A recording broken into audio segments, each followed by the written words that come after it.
3장. 유다의 여호사밧 왕 18째 해에 아합의 아들 여호람이 사마리아에서 이스라엘을 12해 동안 다스리니라. 그가 여호와 보시기에 악을 행하였으나 그의 부모와 같이 하지는 아니하였으니 이는 그가 그의 아버지가 만든 바알의 주상을 없이 하였음이라. 그러나 그가 느밧의 아들 여로보암이 이스라엘에게 범하게 한 그 죄를 따라 행하고 떠나지 아니하였더라. 모압 왕 메사는 양을 치는 자라. 새끼 양 10만 마리의 털과 순양 10만 마리의 털을 이스라엘 왕에게 바치더니 아합이 죽은 후에 모압 왕이 이스라엘 왕을 배반한지라. 그때에 여호람 왕이 사마리아에서 나가 온 이스라엘을 둘러보고 또 가서 유다의 왕 여호사밧에게 사신을 보내 이르되, 모압 왕이 나를 배반하였으니 당신은 나와 함께 가서 모압을 치시겠느냐 하니, 그가 이르되, 내가 올라가리이다.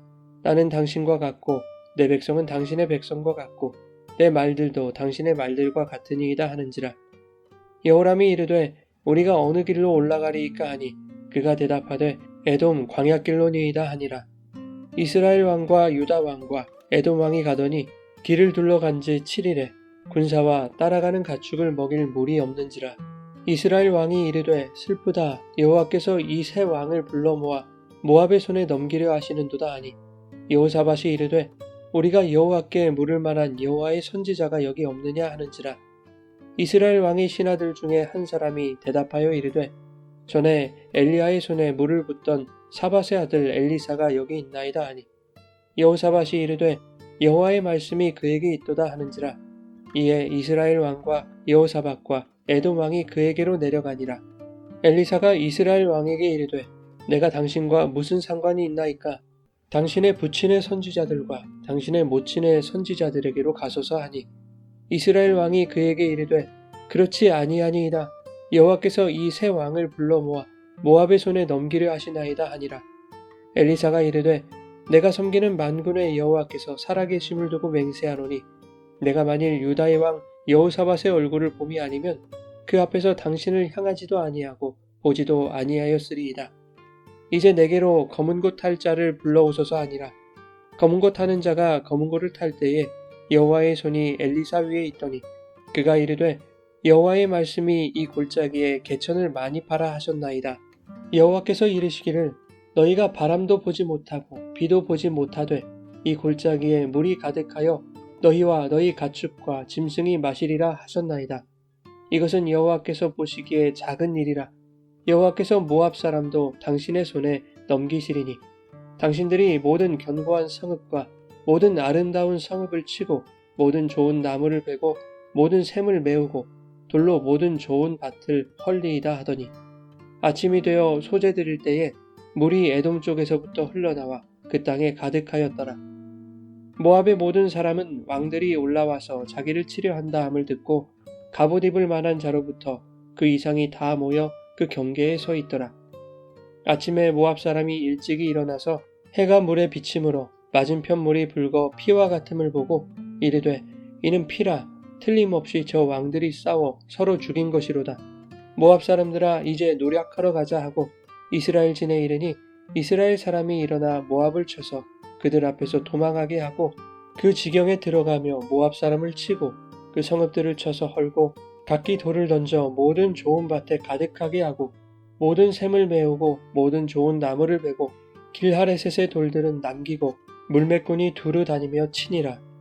모압 왕이 전세가 극렬하여 당하기 어려움을 보고 칼찬 군사 700명을 거느리고 돌파하여 지나서 에돔 왕에게로 가고자 하되 가지 못하고, 이에 자기 왕위를 이어 왕이 될 마다들을 데려와 성 위에서 번제를 드린지라. 이스라엘에게 크게 경노함이 임하매 그들이 떠나 각기 고국으로 돌아갔더라. 여러분, 좋은 아침입니다. 오늘도 말씀의 은혜가 여러분의 삶에 풍성히 임하기를 소망합니다.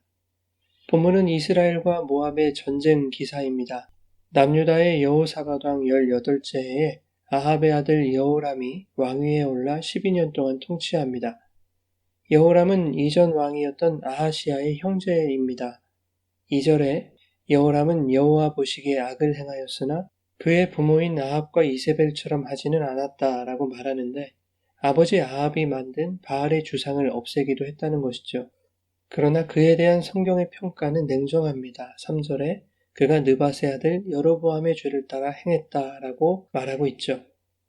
여호람이 바알의 조상을 일부 제거하긴 했지만 10장을 보면 이후에도 사마리아에 바알 숭배가 성행했다는 것을 알 수 있습니다. 여호람이 그것을 허락했다는 뜻이죠. 아버지 아합의 시대에 850명의 이방신 선지자들과 엘리야가 갈멜산에서 싸웠던 것은 이방신 숭배가 더 이상 이스라엘에서 허용될 수 없음을 확정 지으려는 중요한 목적이 있었던 것입니다. 하지만 여호람의 시대에도 여전히 바알 숭배가 성행했다는 것은 아마도 아직 왕실을 장악하고 있는 어머니 이세벨의 영향이 컸던 것으로 보입니다. 사해 동편에는 모압이라는 나라가 있었는데 다윗 시대부터 이스라엘에게 조공을 바쳐왔던 나라였습니다. 그러다가 아합이 죽고 이스라엘의 세력이 약화되자 아합의 아들 아하시아의 짧은 통치 기간 동안 모압이 이스라엘을 배반하여 조공 바치는 일을 중단하죠. 그래서 아하시아가 죽고 여호람이 왕이 되자 여호람은 전쟁을 통해 모압에 대한 통제권을 되찾고자 합니다. 여호람은 유다 왕 여호사밧에게 사신을 보내서 함께 모압을 치자고 제안합니다. 이 당시 여호사밧은 이스라엘과 동맹 관계를 유지하기 위해서 자신의 장자인 여호람과 아합의 딸인 아달랴를 정략 결혼시킨 상태였습니다. 이것이 여호사밧의 가장 큰 실수였습니다. 여호사밧이 아합과 이세벨의 딸인 아달랴를 며느리로 맞은 결과는 그의 아들 여호람 시대에 참혹하게 나타났습니다. 우상 숭배가 성행하게 되었고 여호람은 자기 형제들을 모두 살육하기에 이릅니다. 결국 자신도 비참한 죽음을 맞게 되는데 그의 아내 아달랴가 다윗의 모든 혈족과 손자까지 죽이고 유다의 왕 행세를 하면서 6년간 온 나라를 병들게 하죠. 이렇게 남유다와 북이스라엘은 사돈관계였기 때문에 여호사밧은 함께 모압을 치자는 이스라엘 왕 여호람의 제안을 거절하기 어려웠을 것입니다. 과거 아합이 여호사밧에게 아람을 함께 공격하자고 제안했을 때는 먼저 하나님께 물었던 여호사밧이었지만 이번에는 흔쾌히 수락하죠. 모압은 오랜 시간 조공을 바치던 나라였으니 손쉽게 이길 수 있다고 판단했던 것 같습니다. 이것이 성도들이 자주 실수하는 부분이죠. 내 능력으로 가능하다고 여겨지는 것들에 대해서는 하나님의 뜻을 묻지 않고 내가 주인 되어서 결정하죠. 하지만 우리가 사소하게 여기는 일들 또한 주님의 도우심 없이는 할 수 없는 것입니다. 내 힘으로도 충분하다고 생각하는 그 사소하고도 쉬운 일들이 주님이 원하시지 않는 일일 수도 있다는 것을 놓치지 말아야 합니다. 성도는 사소한 것도 주님께 물을 준비가 되어 있어야 합니다. 여호람은 유다 왕뿐만 아니라 에돔 왕까지 끌어들였습니다. 세 개 나라 연합군이 모압 정벌을 나서게 된 것이죠. 사해 남쪽 에돔 광야길로 7일을 행군하자 마실 물이 바닥났습니다. 이에 여호람이 낙심하여 10절에 이렇게 말하죠. 이스라엘 왕이 이르되 슬프도다. 여호와께서 이 세 왕을 불러 모아 모압의 손에 넘기시려 하시는도다. 참으로 뻔뻔한 말이 아닐 수 없는 것이죠. 세 왕을 불러 모은 것은 하나님이 아니라 여호람 자신이었습니다. 모압 정벌을 계획한 것도 여호람 자신이었습니다. 그런데 평소에 하나님을 섬기지도 않던 자가 예상치 못한 위기가 찾아오자 하나님 탓을 하고 있는 것입니다. 그러나 여호사밧은 조금 달랐습니다. 위기 속에서 여호와께 물을 만한 선지자를 찾습니다. 물론 늦은 감이 없지 않지만 하나님은 당신을 찾는 자를 언제든 만나주시는 분이죠. 마침 엘리사는 모압 원정길에 따라 나선 상태였습니다. 엘리사가 거기 있게 하신 것 또한 하나님의 계획하심이었을 것입니다. 세 나라의 왕들이 엘리사를 만납니다. 13절에 엘리사는 여호람에게 당신의 아버지 아합과 어머니 이세벨의 선지자들이나 찾아갈 것이지 왜 나에게 왔느냐고 면박을 줍니다. 그리고 14절에 여호사밧의 체면을 생각하지 않았다면 당신을 쳐다보지도 않았을 것이라고 말하죠.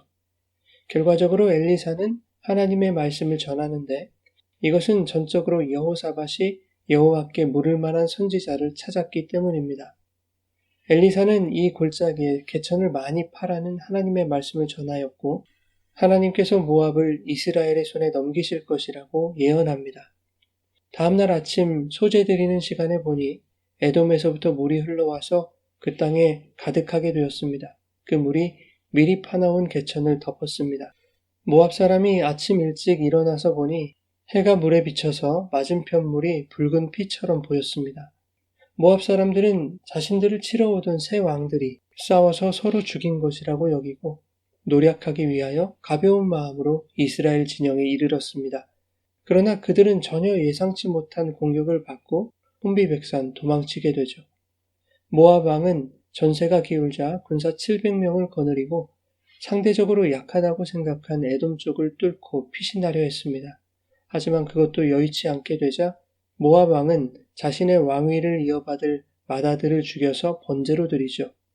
최후의 수단으로 자기가 섬기던 신에게 인신공양을 했던 것입니다. 그러자 27절에 이스라엘에게 크게 경노함이 임하죠. 인신공양을 본 모압 사람들이 다시 전투 결의를 다지고 최후의 발악을 했던 것으로 보입니다. 한편 이스라엘 연합군은 인신공양에 압도당하여 두려움과 공포를 느꼈을 것입니다. 그리하여 완전한 승리를 이끌지 못하고 각기 고국으로 돌아가게 되었다라는 것입니다. 하지만 18절의 엘리야 선지자는 여호와께서 모압 사람들을 이스라엘 연합군에게 넘겨줄 것을 예언했습니다. 더욱이 모압과의 전쟁에서 승리하는 것은 하나님 보시기에 작은 일이라고 말씀하셨습니다. 그럼에도 불구하고 이스라엘 연합군은 그 말씀을 신뢰하지 못하고 온전한 승리를 얻지 못했습니다. 그들이 여호와를 신뢰하지 못한 이유는 우상을 섬기던 이스라엘 사람들이 인신공양이라는 충격적이고 공포스러운 장면을 보고 모압의 신에게 화를 당할까봐 지레 겁을 먹었기 때문입니다. 여호와 하나님만이 참 신이라는 것을 알았다면 여호와의 말씀대로 이스라엘에게 승리가 찾아왔을 것입니다. 사랑하는 여러분, 하나님께 묻는 것은 중요한 일입니다. 늦었다고 생각되는 그때에도 하나님은 묻기를 기다리십니다. 묻는 자에게 대답해 주실 것입니다. 그런데 묻는 것만큼 중요한 것이 있습니다. 주신 말씀을 신뢰하고 끝까지 기억하며 붙드는 것입니다. 그 말씀대로 행하는 것입니다.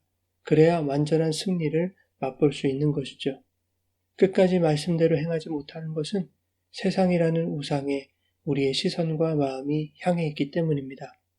오늘 하루도 세상 바라보지 아니하고 사소한 것조차도 주님의 뜻을 구하며 성령이 주시는 말씀을 확신하고 그 감동에 따라 끝까지 행하는 승리의 삶이 되시기를 예수님의 이름으로 축원합니다.